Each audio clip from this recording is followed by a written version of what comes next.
King's Landing was never kind to the honest. Even its sky was cruel that morning, too bright, too blue, as if the gods had dared to shine light on the dirtiest street play of all, the execution of Eddard Stark. Crowds had gathered early, elbowing each other for a good view like peasants at a festival. But no songs would be sung today, only blood would stain the stones. Jon Snow should not have been there. He had ridden through 3 days and nights, disguised as a black brother sent to collect recruits. Yoren had lied for him, risked his life in truth. Jon didn't ask why.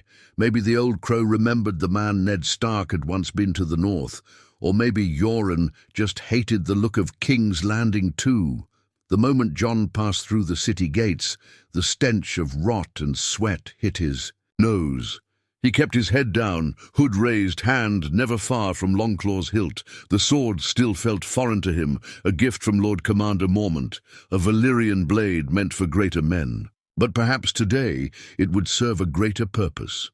Jon had no plan, only rage. Rage that his father, a man whose honor was worth more than any throne, had been labeled a traitor.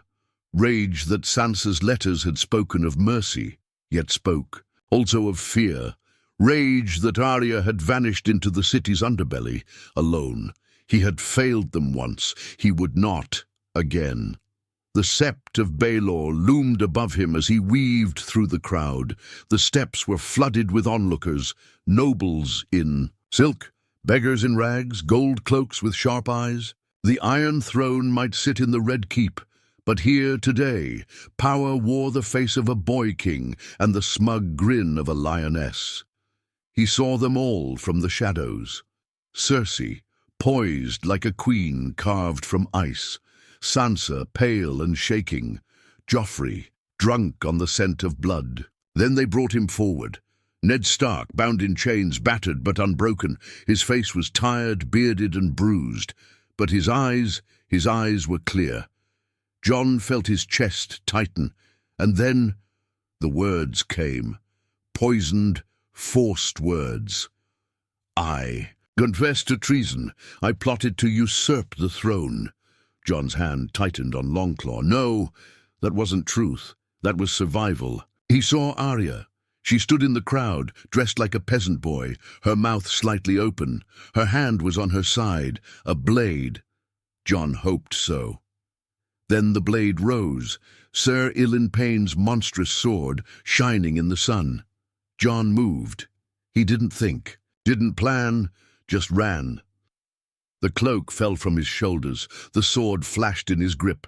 People screamed as he burst through the front of the crowd, shoving a man aside, knocking a woman to the ground. I said no. The world froze. Sir Ilan turned, confused. The gold cloaks hesitated, stunned by the breach. Cersei stood up, mouth half open. And Ned Stark's eyes widened, recognition and horror clashing inside them. Jon didn't wait. Steel met steel. Longclaw clanged against Ilan's greatsword. The shock of the impact shot up Jon's arm, but he held firm. Another swing came. Jon ducked, rolled, then shoved his shoulder into the executioner's gut. "Seize him!" Joffrey's shriek broke the silence. Then everything broke. Guards charged forward. The crowd panicked, screaming and shoving to flee. Arya vanished in the chaos. Cersei shouted orders. Sansa fainted. Jon turned to his father, cutting the rope that bound him. "Run!" Jon barked. "Go! You have to go!" Ned stared at him, breathless. "Jon, what have you done?" Something I should have done long ago." Blood sprayed. Jon spun and cut down the nearest guard. Another slashed at his leg, but he blocked, parried, kicked the man back. Ned stumbled toward the edge of the sept, shielded by a few of the crowd who still held northern loyalties. A spear flew past him. He ducked. Jon fought like a wolf cornered. Every lesson from Sir Roderick, every hard-earned bruise from Castle Black, he poured it into every strike, every dodge. But he knew he wouldn't last. A scream rang out, Yoren swinging a cudgel, bashing a gold cloak's head. "Go, boy, get! Out while you still can!" A whistle cut the air. An arrow slammed into Jon's shoulder. He cried out, dropping to one knee. Pain roared through him like wildfire. Another came for his head. He barely raised Longclaw in time. He was going to die here, and yet he smiled because Ned was gone, slipped through the chaos, escaped the sword, and for that, Jon Snow would die a free man. Blood dripped down Jon's arm like melting ice. He could barely lift Longclaw anymore. The arrow in his shoulder throbbed with each heartbeat, and his vision blurred at the edges. Around him, the square boiled with panic. Screams, swords, smoke, chaos had erupted like wildfire. Somewhere in the distance, bells were ringing. Not in mourning, warning. King's Landing was under siege, not from armies but from the truth. A bastard had stopped a lie, and now the city was awake to rebellion. "Jon!" a voice growled beside him. Yoren again, somehow still alive, swinging his cudgel like a madman.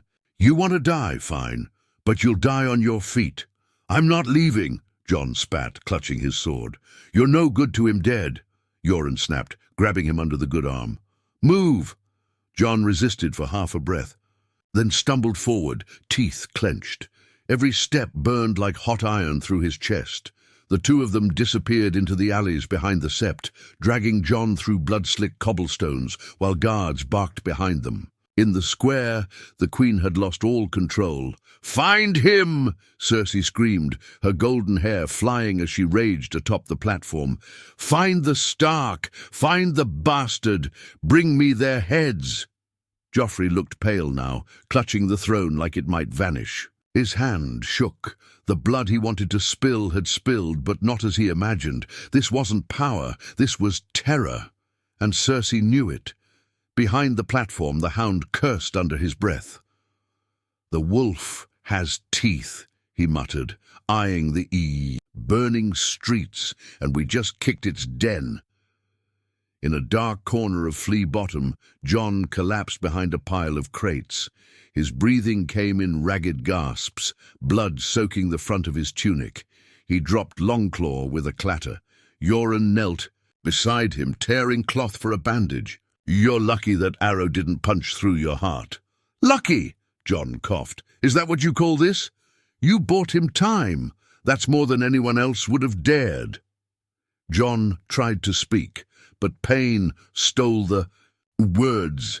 His head lolled back against the stone wall, eyes heavy. "I saw his face. I think he didn't believe it was real." Well, might be he still don't. But you gave him a chance." Jon didn't respond.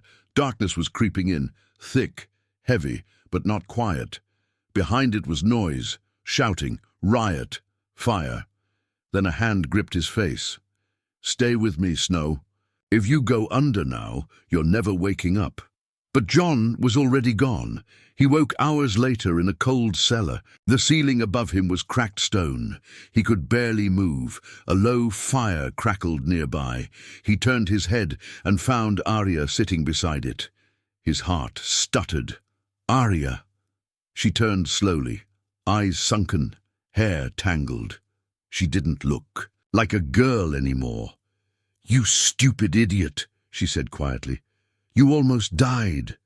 He smiled weakly. "Did I save him?" She nodded once. "Yoren got him out. He's alive. They're hiding in the Riverlands." Jon let out a long, shaky breath. "Good."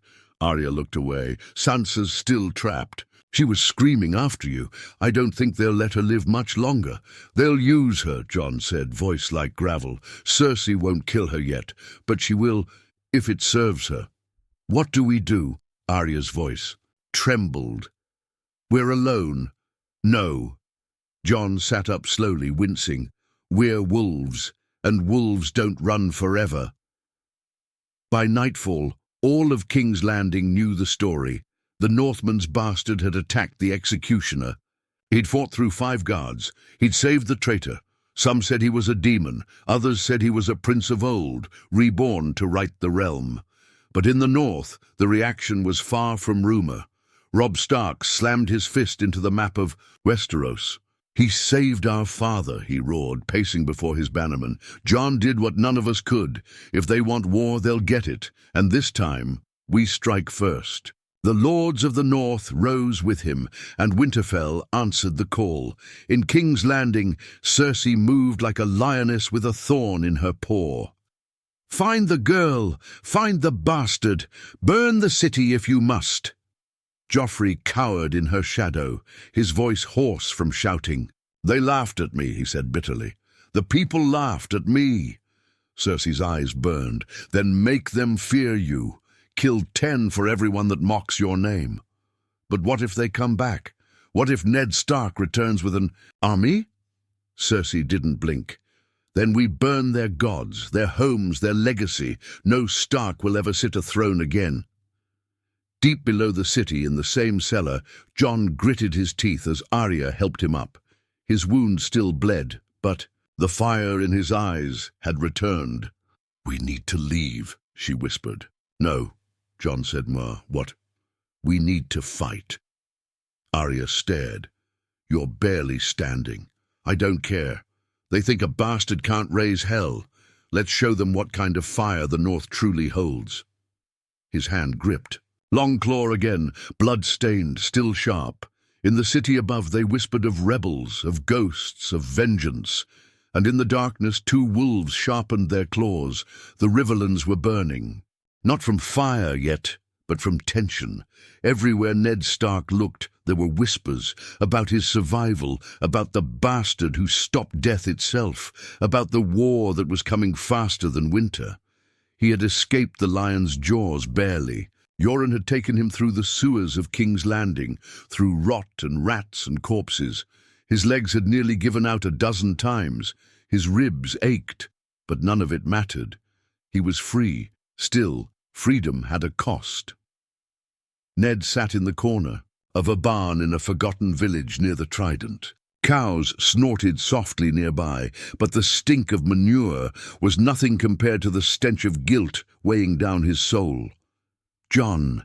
He saw the boy's face every time he closed his eyes, the reckless charge, the roar of defiance, the sword swinging to protect his father. Jon Snow, the quiet boy who had grown up shadowed by shame, had faced down the crown. He could be dead, or captured, or worse. Ned clenched his fists. He had lived his entire life by honor. But now, honor had nearly cost him everything. His life, his children, his name. And the one who saved him was the only one he had never claimed as his son. He whispered to the hay-strewn darkness, "Forgive me, Jon." Back in King's Landing, Jon was already preparing to leave. Word had come in secret. Ned had made it out alive, hiding in the Riverlands. But time was thin, and the Lannisters were watching every gate, every boat, every breath. Jon stood in the cellar as Arya packed what little they had: dried meat, stolen coin, and a small skin of water. His arm was bandaged, the arrow wound stitched by a kind-hearted washerwoman who never asked his name. But he was still weak, still slower than he should be. "We'll take the river," Arya said firmly. "Too many guards on the roads. I know a rat-catcher's tunnel that opens near the Blackwater." Jon looked at her, not like a child, but like an equal. "You're sure?" "I lived on the streets for a week after Father was taken. I know King's Landing now. I know where the shadows are thickest." He nodded. "Then we leave at nightfall." Arya hesitated, her voice suddenly smaller. "Do you think Sansa's still alive?" Jon didn't answer right away. "If she is, we'll come back for her. I swear it." And he meant it. But first, they had to live long enough to make that vow matter. That same night, in the Red Keep, a meeting behind closed doors set the next fire. Cersei sat with Tywin Lannister, who had ridden hard from Casterly Rock upon hearing of the failed execution. "You let a boy make a fool of our house," Tywin said, eyes like steel. "You've given the realm a new hero, a bastard hero." Cersei glared. "You think I wanted this? You wanted to play queen, but a queen who doesn't control her enemies is no queen at all." Joffrey fidgeted nearby, still dressed in royal purple, face pale. "I want him dead," the boy king muttered. "Him and his sisters. I want their heads on spikes." Tywin didn't even look at him. "You'll get your wish, boy, but first we send a message to the north. We show them what defiance costs." Cersei raised an eyebrow. "And what message is that?" Tywin's lips curled into something cruel. "We kill their ravens. We slaughter their traders. We cut off everything but their snow." In Winterfell, the cold winds had already begun to shift.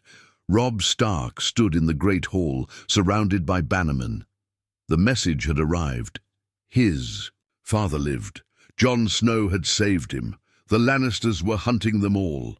"The boy in the south is my brother," Robb said loudly. "Bastard or not, he has Stark blood. He's bled for this family. And if they want war for it," he unsheathed his sword, the steel gleaming in firelight, "then the north will give them war." The hall erupted in cheers. The north remembered. Jon and Arya slipped through, King's Landing like ghosts. The tunnels beneath the city were tight, rank with piss and mold, but Arya led with certainty. She moved like she'd been born in the dirt. Jon kept close, every step a test of pain. "We're almost there," Arya whispered. But then, voices, shouting, footsteps, guards. Jon grabbed her arm and pulled her into the shadows of a collapsed wall. "Where are they?" a gold cloak yelled. "The sewer rats saw a girl and a wounded boy. Search every tunnel. The Queen wants them dead or bleeding." They passed inches away. Jon didn't breathe. Arya gripped the hilt of her dagger so tight her knuckles turned white. And then, silence. They waited. 10 heartbeats, 20. Then Jon nodded. "Go." They ran, hunched and silent, until moonlight broke through a grate at the end of the tunnel. Jon helped Arya climb up first, then followed, nearly blacking out from the effort. They emerged on the riverbank, the black water gleaming under stars. A small boat was tied nearby, abandoned, a gift of the gods. They didn't wait. Within moments, they were drifting into the night, leaving the city behind them. Far across the dark water, a raven flew north. Its message was brief, sealed in wax with the direwolf's mark. "Father lives. The bastard defied the lion. The wolves are gathering. Let them come." The boat drifted silently along the Blackwater rush, swallowed by the fog of early dawn. Jon Snow sat at the back, hand clutched over his shoulder, jaw clenched. Against the pain. The wound had reopened during the climb through the sewer gate, blood staining his tunic, a deeper red. Arya rowed. She was small, but strong, her arms steady as she pushed the oars. The current helped carry them, and behind them the lights of King's Landing faded like dying embers. "Still with me?" she asked softly. "Barely," Jon murmured, managing the smallest smile. They didn't speak much after that. Words had become a luxury. They needed silence now, distance, shadows. The river would take them west, and if luck held, they'd reach the edge of the Kingswood by nightfall. From there it was wilderness, dangerous but free. Jon leaned his head back, staring up at the paling sky. He'd changed everything. One sword swing, and the Game of Thrones had been broken wide open. The wall he'd sworn to protect was gone. His vows, ash. He was no longer a brother of the Night's Watch. He was a traitor to the crown, a rebel, a wanted man. And he felt more alive than ever. In the Riverlands, Ned Stark didn't sleep.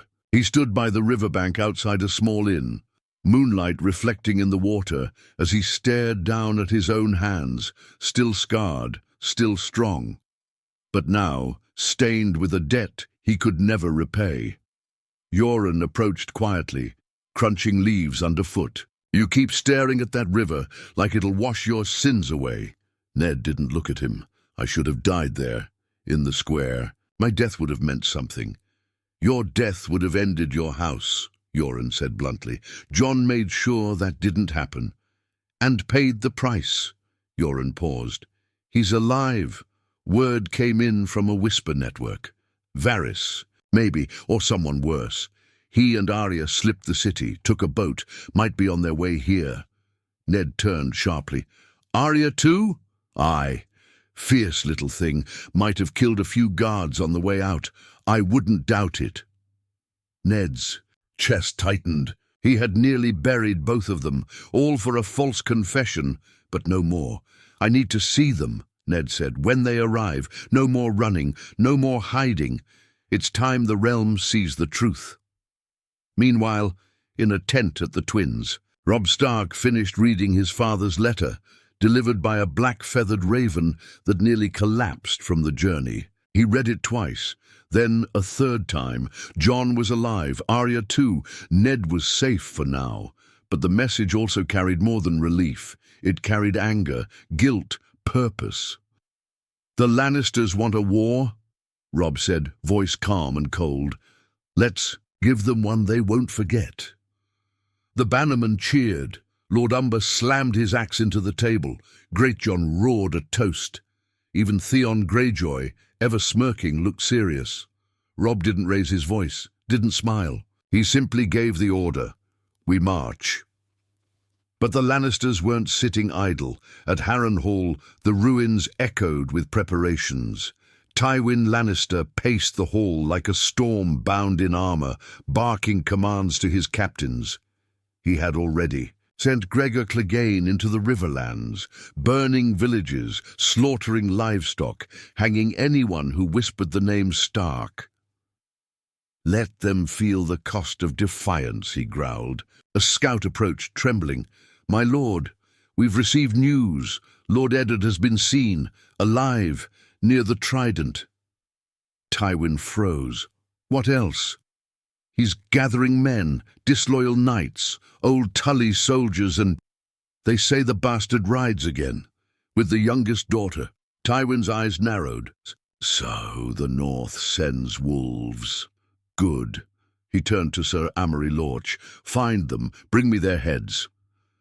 By the time Jon and Arya reached the edge of the Kingswood, the pain had turned dull, throbbing in rhythm with Jon's pulse. He'd fashioned a sling out of torn cloth. Every few steps he had to stop and breathe. Arya scouted ahead, using her size to her advantage. She walked like a cat, fast and light, always alert. We're close to the river fork, she said one afternoon, crouching beside him near a thicket. If the directions are right, Yoren's contact is waiting in a village called Fair Hollow. It's 2 days away. Jon nodded, sweat dripping down his brow. We make it there. Then we find father. Arya paused, then said, You think Sansa's still alive? I do, Jon said. Cersei wouldn't kill her without reason, and Sansa is still useful to them. For now. Arya's face tightened. If they hurt her, they will, Jon said quietly, and we will make them pay. For the first time, Arya didn't flinch. That night, as they camped beneath a dead tree, Jon sat sharpening Longclaw with slow, careful movements. The steel was still clean. His hands were not. Do you ever think we'll see Winterfell again? Arya asked, curled up nearby. Jon looked up, blade gleaming.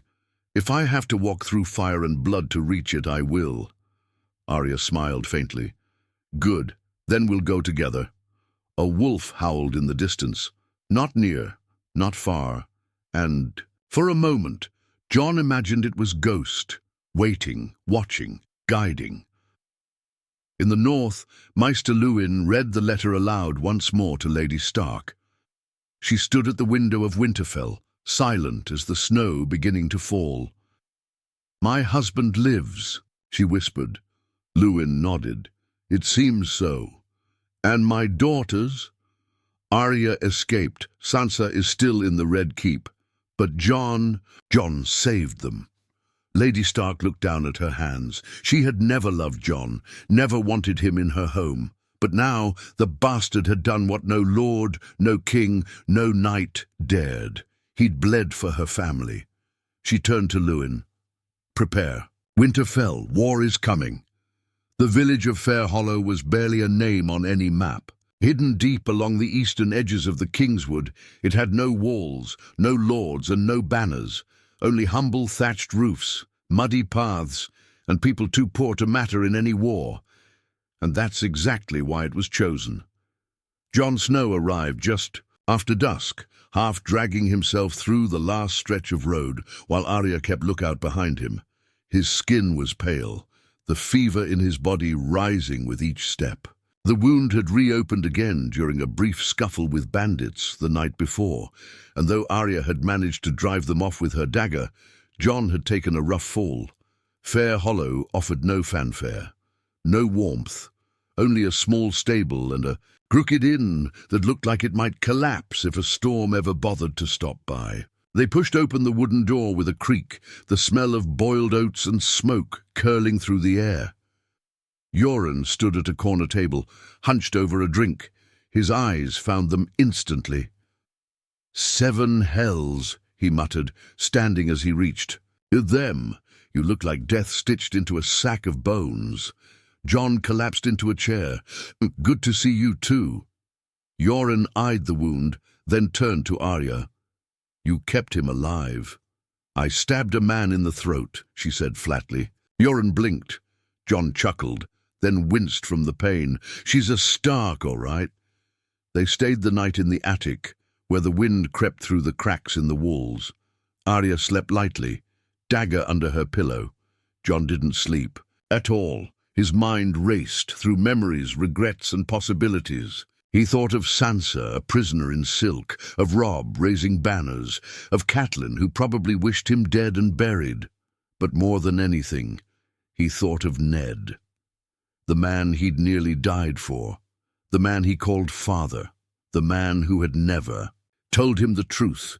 Who was his mother? Why had he been raised in shadow? His head throbbed, but his heart burned hotter. "Tomorrow," he would ask. They left before sunrise. Horses waited in the forest, courtesy of Yoren's network of silent allies, many of them ex-brothers, sellswords, or old men who remembered the Targaryens. The journey to the Trident took 2 days. Jon rode in silence, wrapped in a cloak too. Thin for the morning chill, Arya stayed close, her eyes always scanning the trees. She was changing, harder, sharper, more like him. By the time the river came into view, the campfires were already flickering between trees. Small tents, worn banners, and a few scattered guards. And then Ned Stark stepped out from the shadows. He wore no armor, no sigil, just a plain leather tunic and a sword on his hip. He looked older, more tired. But when his eyes met Jon's, something passed between them, something wordless, guilt, pride, pain. Jon dismounted slowly, ignoring the ache in his side. Arya rushed forward. "Father!" He caught her in his arms and held her tighter than he ever had. He buried his face in her tangled hair and whispered something only she could hear. She held him for a long time, trembling. Then she stepped back. Jon stood there, staring. Ned approached. "I should have died," Ned said, "but you didn't let me. I couldn't. You broke your vows, became a traitor, risked everything." Jon's voice was hollow. "I'd do it. Again." Silence fell. Then Ned stepped forward and pulled him into a fierce embrace. "Thank you." Jon's throat closed. He hadn't expected that. Not from Ned, not from the man who never said what Jon always needed to hear. And now he had. Later that night, they sat beside the fire, just the two of them. Arya slept nearby, wrapped in a blanket, her face soft again for the first time in weeks. Jon watched the flames. Ned broke the silence. "I was going to die with a lie on my lips. I thought it would protect you, protect them." Jon didn't look at him. "What lie?" Ned took a slow breath. "You are not my bastard." The words hit like thunder. Jon's jaw tightened. "What are you saying?" "Your mother was Lyanna Stark, and your father was Rhaegar Targaryen." Jon froze. I lied to protect you. Robert would have killed you if he knew. I took you as my own. I made Catelyn hate me. I let you grow up thinking you were less than you are." Jon shook his head. "No, that's not—" "It is," Ned said quietly. "You are ice and fire, Jon. You are a Stark and a dragon." The fire crackled between them.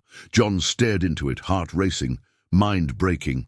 "A Targaryen, the blood of the dragon, the name of kings. I don't want it," he said finally. "I never asked for any of it." Ned nodded. "Neither did I.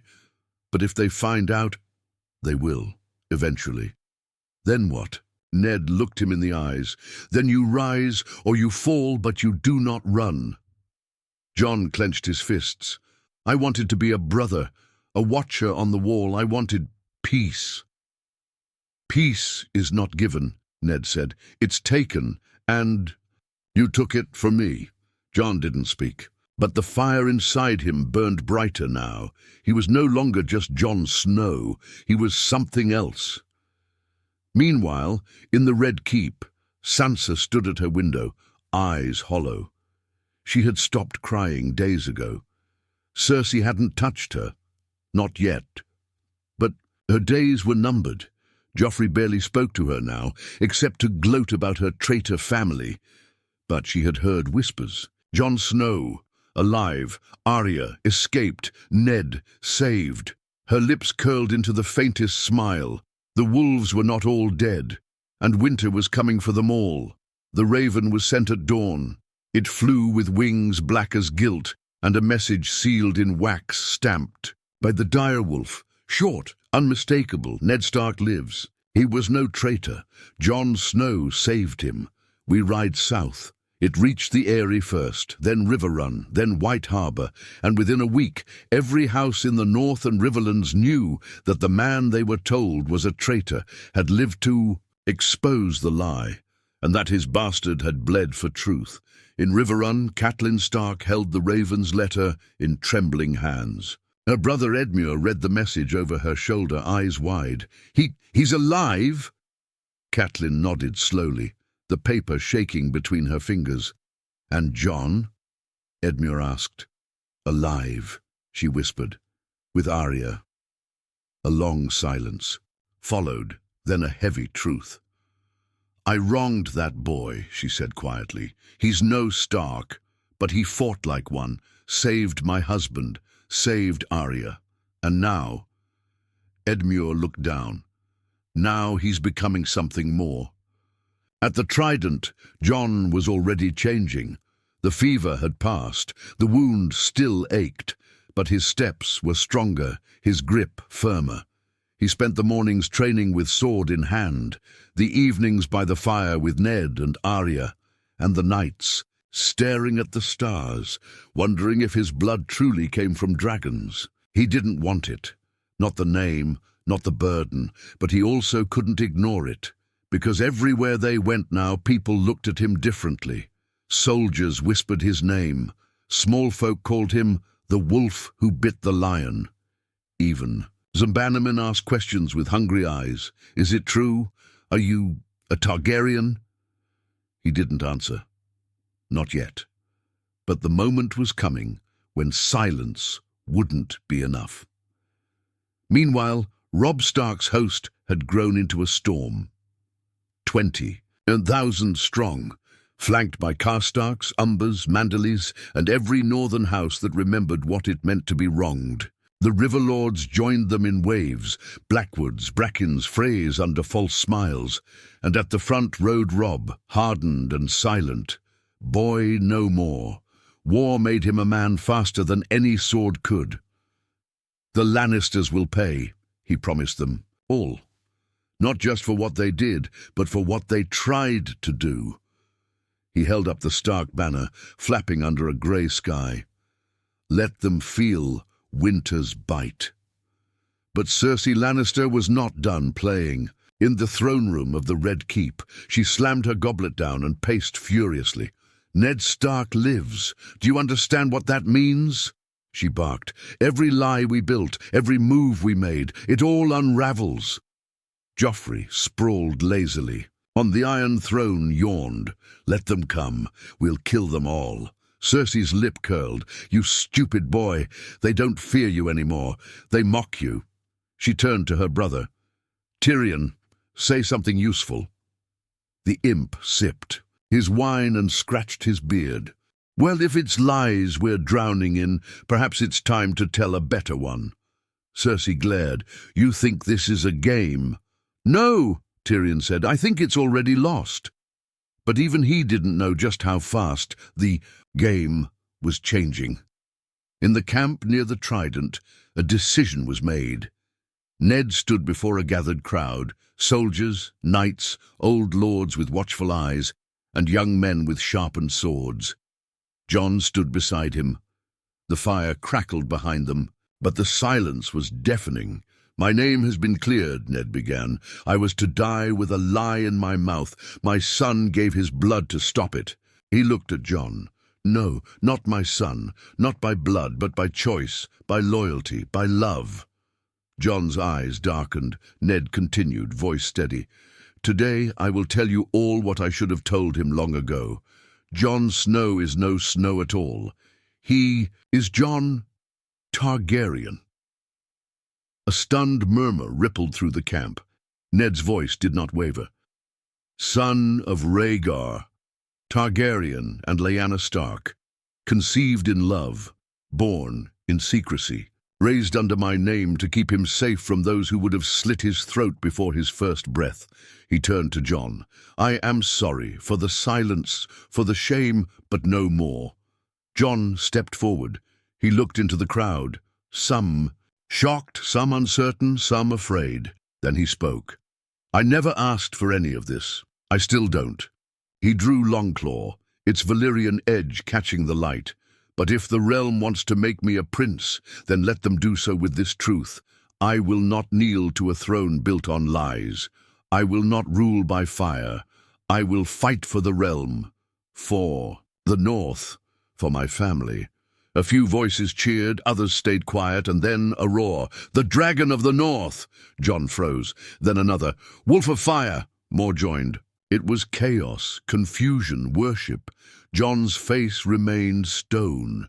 Beside him, Arya whispered, You've started something you can't stop. I know, Jon said softly. And deep down, a part of him didn't want to.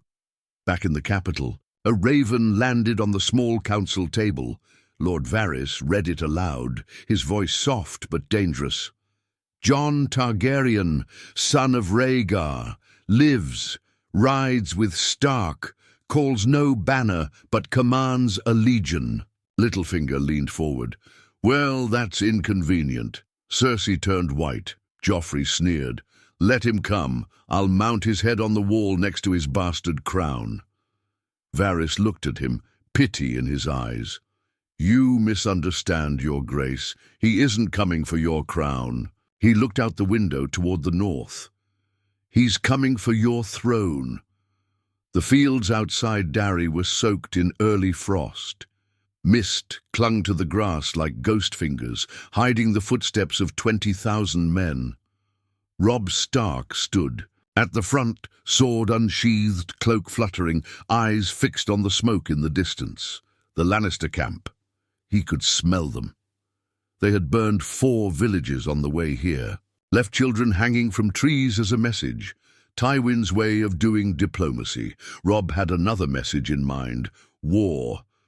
Behind him, the northern banners flapped, direwolves, bears, trouts, and now, for the first time, a new symbol.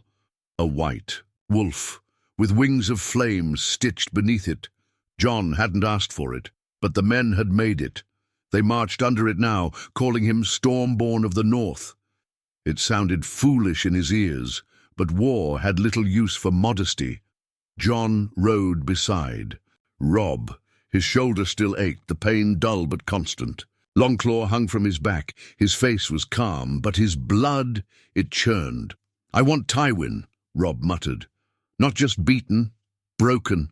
I want him to remember our name before he dies.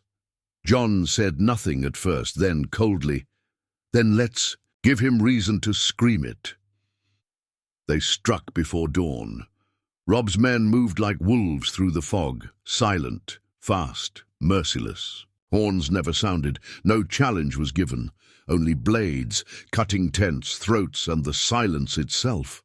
The Lannisters were caught half-armored, their sentries killed before cries could escape their mouths. Fires were set, horses loosed.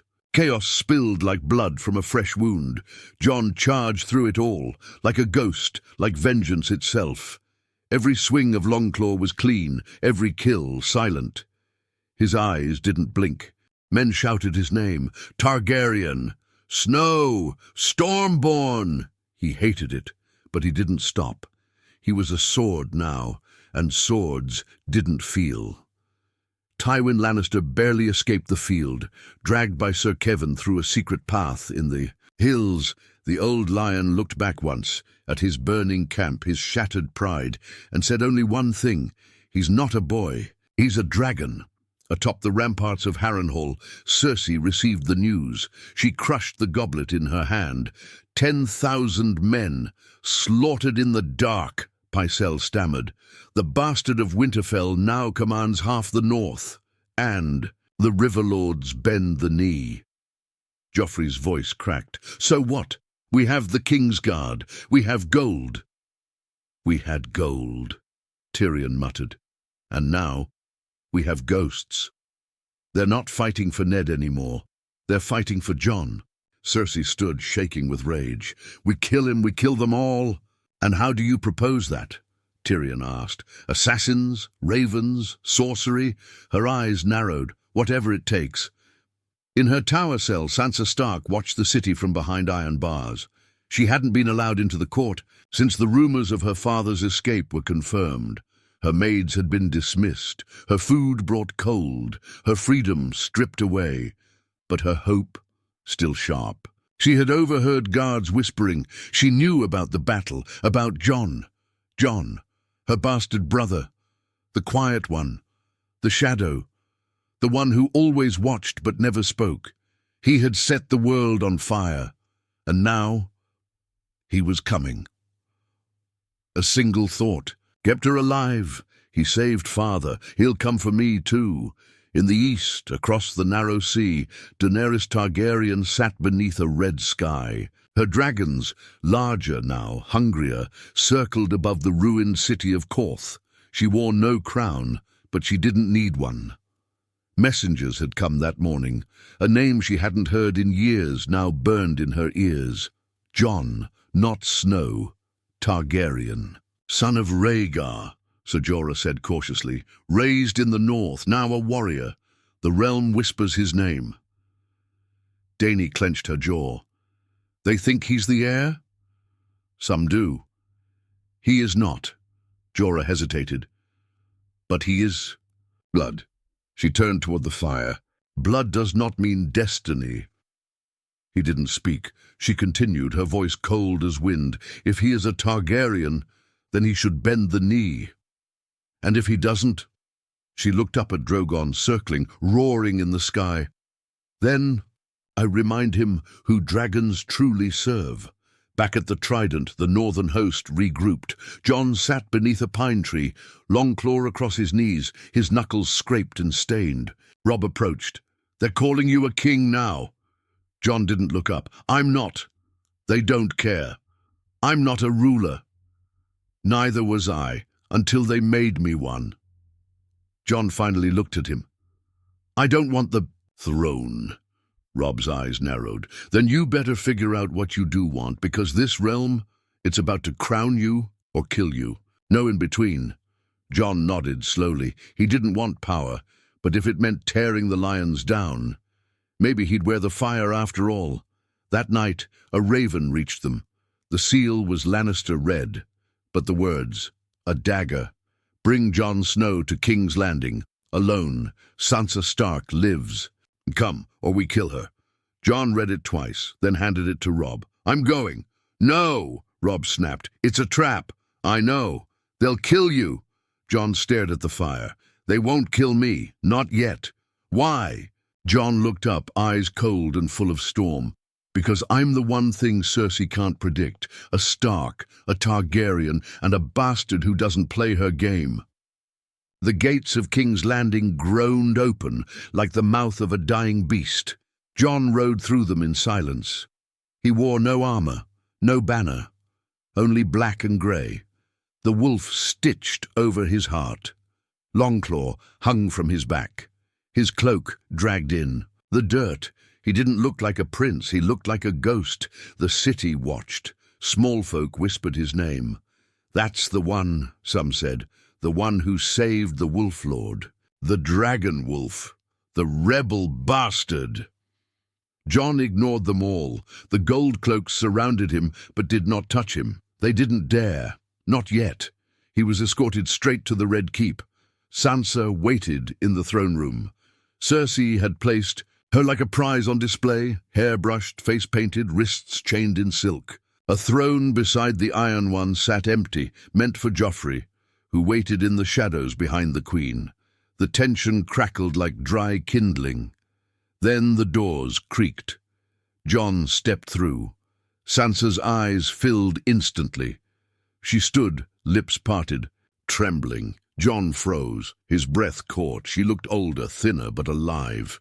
He took one step forward before the guards blocked his path. Cersei rose slowly. "Well," she purred, "the bastard returns." Jon's eyes didn't leave Sansa. "Let her go." Cersei smiled tightly. "You're in no place to demand anything." Joffrey sauntered forward. "You should have stayed dead, bastard." Jon's hand twitched near Longclaw, but he didn't draw. "You sent for me," he said. "Here I am, let her go." Cersei's smile turned cruel. "I'll make you a deal." Jon raised an eyebrow. "You kneel before the Iron Throne, acknowledge Joffrey as the rightful king, denounce the North, denounce your parentage, and we'll let her walk free." Sansa shook her head wildly. "No, Jon, don't."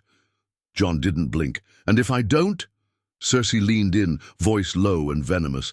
"Then you die here, in front of her, and she dies after you." Silence swallowed the room. Even the guards hesitated, watching him. Then Jon spoke. "You know what the funny thing is, Your Grace." Cersei narrowed her eyes. "You've ruled from a throne of fear, poisoned lords, lied, burned, manipulated, and still you're terrified of me. A bastard, no crown, no army, just a sword and a name you tried to bury." He took a slow step forward. "You should be afraid." Joffrey stepped back. "Kill him!" The guards raised their weapons, but they didn't move. Something shifted. In the room, a rumble from outside, then horns, loud, familiar. Cersei paled. No. Robb Stark's army had arrived. From the towers of the Red Keep, smoke rose, signals of invasion or salvation, depending on which blood you carried. The city gates were open. Somehow. Varys had made sure of it. The gold cloaks turned on the Lannister guards, some dropping. Their swords, others rushing to protect the small folk from what they knew would come. The wolves had come to the gates, not to negotiate, to end it. Cersei's composure cracked. "You traitorous rats!" Tyrion appeared beside the throne, calm, wine in hand. "You've lost the people, you've lost the army, and now, dear sister, I'm afraid you've lost the game." She drew a dagger. "I'll gut you first." Jon moved, faster than she expected. Longclaw rang free, steel met steel, and knocked her blade to the floor. Jon pinned her against the throne. "This is where your lies end." Guards poured in behind him. The throne room exploded into motion, some trying to defend, others to flee. Robb appeared through the side entrance, sword slick with blood, Arya at his side, wild-eyed and grinning. "Jon!" Sansa cried. He sliced her chains with one clean stroke. They embraced, brief, intense. Then Jon turned. "End it." It didn't take long. Joffrey tried to run. Arya slit his throat in the hallway. No hesitation, no fanfare. The boy king gurgled on his own blood, eyes wide with disbelief, crown slipping from his curls. Robb declared the Red Keep under northern control. Tyrion sat in the throne room with wine in one hand and a list of traitors in the other. Cersei was locked in a black cell, screaming about wildfire and destiny. And Jon, he stood before the Iron Throne. Just stood, didn't sit, didn't touch it. Later, in the ruined halls of Maegor's Holdfast, Jon spoke with Ned one last time. "You should take it," Ned said. "The people already chant your name." Jon shook his head. "No throne is worth more blood." "Then what now?" Jon looked toward the window. "The realm has seen kings born of lies. Maybe it's time it sees one who never wanted to rule." "You sound like a Stark." Jon smiled faintly. "I sound like myself." 2 weeks later, the Iron Throne was melted. Arya set it ablaze with dragon fire stolen from the alchemist's vaults. A final act of justice. A council was formed, lords and ladies from every corner. The realm would decide its own fate. Jon declined every crown. He rode north. Far north, past the wall, past duty, into the snow with Ghost at his side. But his name, it lived, as the bastard who saved a kingdom, the dragon who chose peace, the wolf who broke the throne.